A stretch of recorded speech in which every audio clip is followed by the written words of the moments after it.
সকল ওয়ার্ডগুলো ইনশাআল্লাহ আপনারা নেতা নির্ধারিত করবেন। সবাই ভালো থাকবেন, সুস্থ থাকবেন। আসসালামু আলাইকুম। খালেদা জিয়া জিন্দাবাদ, তারেক রহমান জিন্দাবাদ।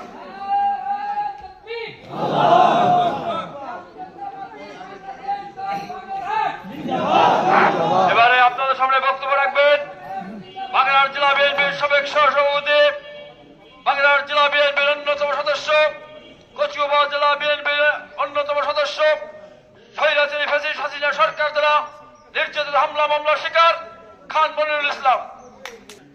নতুন করে বলার কিছু নেই, শুধু একটাই কথা যে আপনারা যারা 3 ওয়ার্ডের লোক এখানে উপস্থিত হয়েছেন, আপনারা শান্তিপূর্ণভাবে ভোট দিবেন।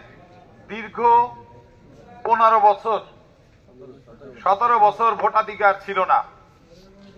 ইউনিয়নের মেম্বার থেকে শুরু করে জাতীয় নির্বাচন কেউ আপনারা ভোট দিতে পারেন নাই। গেছেন? কেউ ভোট দিতে গেছে? কারণ ভোটের অধিকার নাই। দিনের ভোট হওয়ার কথা দিনে, রাতে ভোট শেষ। ভোট আমরা কেউ দিতে পারি নাই।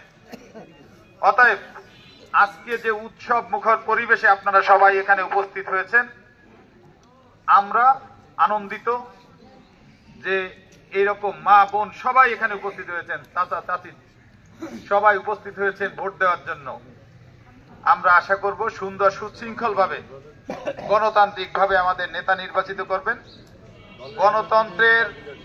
গণতন্ত্রের সৌন্দর্য হলো এটাই যে সবাই আমরা মত যার যার মতো মত দিব, যাকে চাই তাকে ভোট দিব, মন আমার যাকে চাই।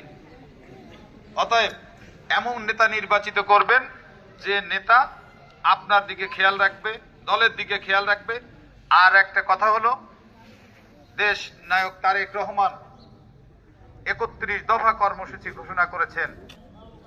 সেই কর্মসূচির প্রতিটা কথা যেন আমরা সবার কাছে পৌঁছে দেই।